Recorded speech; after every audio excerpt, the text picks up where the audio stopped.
52 वर्ष की आयु में मैंने यही महसूस किया कि जीवन बहुत सारे सुनहरे अवसरों से भरपूर है। साथ ही साथ मैंने प्यार और प्रकाश की शक्ति को भी महसूस किया। थोड़े समय से मैं अनुभव कर रहा था कि मैं जिससे भी मिलता हूं वो कुछ ना कुछ खोज रहा है, ठीक वैसे ही जैसे कि मैं कुछ विशेष, शायद खुशी, संतोष, मन की शांति। 10 मास पूर्व मेरी मुलाकात लंदन में एक महान आदरणीय योगी से हुई। तब से एक लंबी तलाश के पश्चात मेरा जीवन एक दरिया के समान धीरे धीरे विशाल सागर की ओर बहने लगा। इस मुलाकात के थोड़े समय बाद ही माउंट आबू राजस्थान से मुझे पीस ऑफ माइंड कॉन्फ्रेंस के लिए निमंत्रण मिला, जो कि प्रजापिता ब्रह्मा कुमारी ईश्वरी विश्वविद्यालय का अंतर्राष्ट्रीय मुख्यालय है। इसे प्यार से मधुबन भी कहा जाता है। भारत यात्रा की मेरी बरसों की इच्छा थी और ये था मेरे लिए समय का बुलावा। उस महान योगी ने मुझे 2 प्रश्नों पर गहराई से विचार करने को कहा था। मैं कौन? परमात्मा कौन? मेरे दिल की गहराई से बार बार यही आवाज आ रही थी कि इस यात्रा में मेरे प्रश्नों का समाधान अवश्य ही मिल जाएगा। रुकना भी पड़ा। खैर, हम संक्षिप्त इतिहास से अवगत कराया गया। 1936 में 60 वर्ष की उम्र में ब्रह्मा बाबा के द्वारा माताओं बहनों के छोटे से संगठन को लेकर इस ईश्वरी विश्वविद्यालय की शुरुआत की गई। उस परम शक्ति द्वारा कई दिव्य साक्षात्कार कराए गए, जिन्हें परमात्मा, शिव, अल्लाह आदि कई नामों से जाना जाता है। उन्होंने स्वयं को गुरु नहीं बल्कि परमात्मा का माध्यम माना। ब्रह्मा बाबा पहले एक सुप्रसिद्ध रईस और हीरों के भारतीय व्यापारी थे। इन्होंने माताओं और बहनों को संस्था के संचालन का संपूर्ण कार्यभार देकर उन्हें सम्मानित कर शक्तिशाली बनाया। इन्होंने 93 वर्ष की आयु में अपने भौतिक शरीर को त्याग कर संपूर्णता को प्राप्त किया।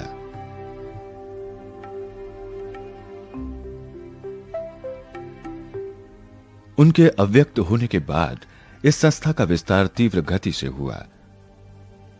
वर्तमान समय में संस्था का कारोबार उन महान विभूतियों के द्वारा हो रहा है जिनकी आयु प्रायः 80 वर्ष के नजदीक है और वे दादी के रूप में जानी जाती हैं। दादी यानी बड़ी बहन, जिन्होंने संस्था के प्रारंभ में स्वयं को सेवा के प्रति तन मन धन से समर्पित किया। यहाँ की हर सेवा मातृत्व स्नेह की झलक दे रही थी। ये दादियां अपनी बड़ी उम्र के बावजूद पूरे विश्व में अथक रूप से निस्वार्थ सेवा हेतु भ्रमण करती रहती हैं। उसके बाद हमारा परिचय दादी प्रकाश मणि जी से कराया गया, जो इस विश्वव्यापी संस्था की मुख्य प्रशासिका हैं। मुझे ज्ञात हुआ कि ब्रह्मा कुमारी इसका वास्तविक अर्थ है ब्रह्मा की पुत्रियां। 1936 में अपनी बाल्य अवस्था में ही दादी जी ने इस संस्था में पदार्पण किया। तत्पश्चात इस मायावी दुनिया से संपूर्ण रूप से अलग हो गईं।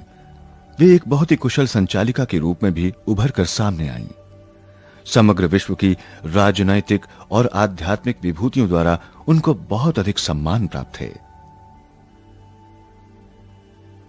दादी जी ने बताया, आध्यात्मिकता मानव जीवन का सबसे महत्वपूर्ण आयाम है, जो सबके जीवन से प्रायः लुप्त हो चुका है। दादी जी से संपूर्णता में प्राप्त होते हैं शुद्धतम, स्वर्णिम ईश्वरीय प्रेम के स्पंदन। सद्भावना, शांति और समृद्धि से संपन्न युग, जहां शेर और बकरी एक ही घाट पर पानी पीते हों, जिसकी कल्पना सदियों से मानव करता रहा है, जहां क्रोध, स्वार्थ और बेईमानी का नामो निशान ना हो।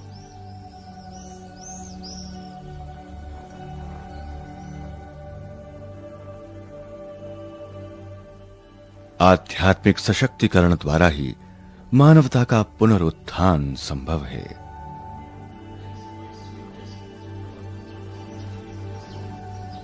इसी दौरान हमने दिलवाड़ा मंदिर भी देखा, जो भारत में जैन वास्तुकला का एक सर्वोत्कृष्ट उदाहरण है।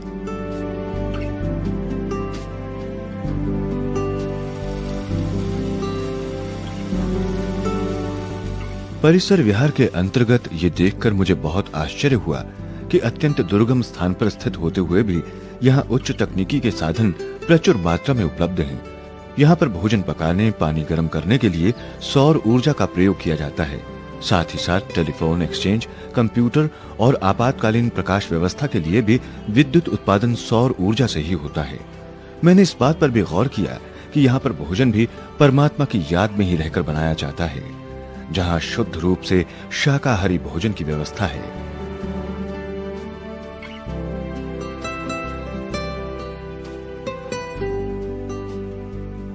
उस दिन का प्रमुख प्रवचन दादी जानकी द्वारा दिया गया, जो इस संस्था की संयुक्त मुख्य प्रशासिका हैं। दादी जानकी जी लंदन में रहकर विदेश सेवाओं का संचालन करती हैं। दादी जी को एक कुशल वक्ता और मार्गदर्शक होने का वरदान प्राप्त है। अपने जीवन के प्रारंभिक दिनों से ही दूसरों के हित का ख्याल रखना दादी जी की विशेष धारणा रही है। एकाग्रचित स्थिति और संपूर्ण दृढ़ता, ये दोनों ही गुण इनके जीवन की विशेष शोभा हैं। इन दादियों की विनम्रता, निस्वार्थ प्यार, निरअहंकारिता, विनोद वृत्ति और हृदय की विशालता से हर कोई प्रभावित होता है।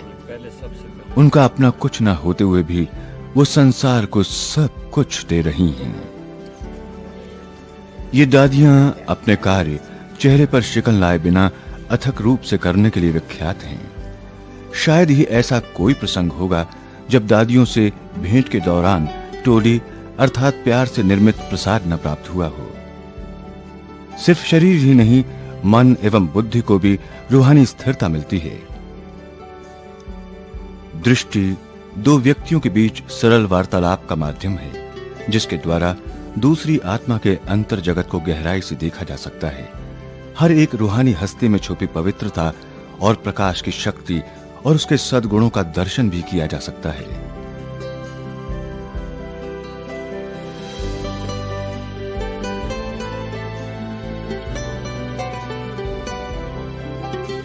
एक दिन हम मधुबन भी गए, जो ब्रह्मा बाबा की तपस्या स्थली है। यहीं से ही संस्था की व्यवस्था संचालित होती है। यहाँ पर अभी भी बहुत सारे वरिष्ठ भाई बहन रहते हैं। बहुत सारे ऐसे स्थान हैं जहाँ पहुंचने मात्र से ही अति सहज रूप से शांति की गहरी अनुभूति होती है।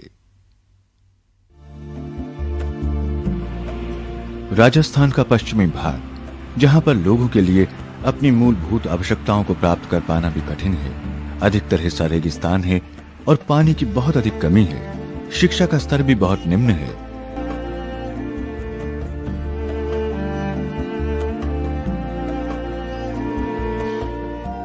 सात दिन कैसे गुजर गए हमें पता ही नहीं चला। बहुत जल्दी ही हमारे आखिरी पड़ाव का समय भी नजदीक आ गया। जब हम माउंट आबू की तलहटी में स्थित मधुबन के तीसरे नवनिर्मित परिसर शांतिवन के लिए रवाना हुए। इसका निर्माण कार्य 1995 में शुरू हुआ और मात्र 2 वर्षों की अल्प अवधि में ही इसे पूरा कर लिया गया, जो भारत और विश्व के बहुत से स्थानों के लिए अविश्वसनीय सा लगने वाला कार्य है। इस परिसर के मुख्य आकर्षणों में से एक है अत्यंत विशाल डायमंड जुबली हॉल, जिसमें एक साथ 20,000 लोगों के बैठने की व्यवस्था है। यहाँ 15,000 लोगों के ठहरने की व्यवस्था है।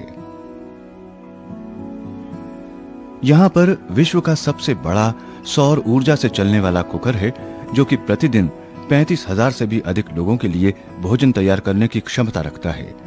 अपने प्रवास के दौरान मैंने पाया कि यहाँ किसी भी तरह के शुल्क का कोई जिक्र नहीं है। वास्तव में विश्व में ब्रह्मा कुमारीज के द्वारा किए गए किसी भी कार्यक्रम में कोई शुल्क नहीं लिया जाता है। ब्रह्मा कुमार भाई बहनों के स्वैच्छिक सहयोग के द्वारा ही इस संस्था का कार्य चलता है। ब्रह्मा कुमारी संस्था की मान्यताओं का सार जो मेरी समझ में आया वो ये है कि जब हम बदलेंगे तभी ये विश्व बदलेगा। वैश्विक जागृति को ऊंचा उठाते हुए ये लोग विश्व परिवर्तन के उद्देश्य को समर्पित हैं। उन सब का लक्ष्य शांति, पवित्रता और वसुधैव कुटुंबकम का है। एक ऐसी दुनिया की रचना करना जहां पर भय, चिंता, तनाव और उदासी का नाम और निशान ना हो। ये एक ऐसी मान्यता है जो हमें सभी धार्मिक सीमाओं से ऊपर ले जाती है। मधुबन में क्या सोचकर आया था और मैं कौन से विचारों को अपने साथ लेकर जा रहा हूं?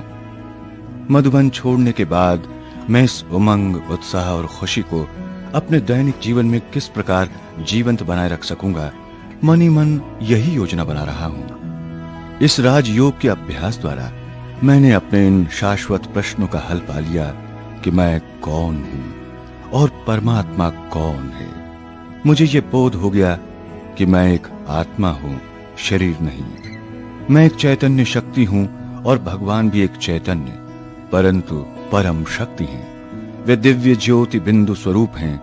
उनका नाम परम पिता परमात्मा शिव है। इस आध्यात्मिक अध्ययन ने मेरे जीवन के अत्यंत ही नवीन पहलुओं के द्वार खोल दिए। सादगी से सुखी और संतोषपूर्ण जीवन जीने का परम ज्ञान भी मुझे प्राप्त हुआ। अब मुझे निरंतर वर्तमान में जीने का आश्चर्यजनक और सुंदर अनुभव हो रहा है।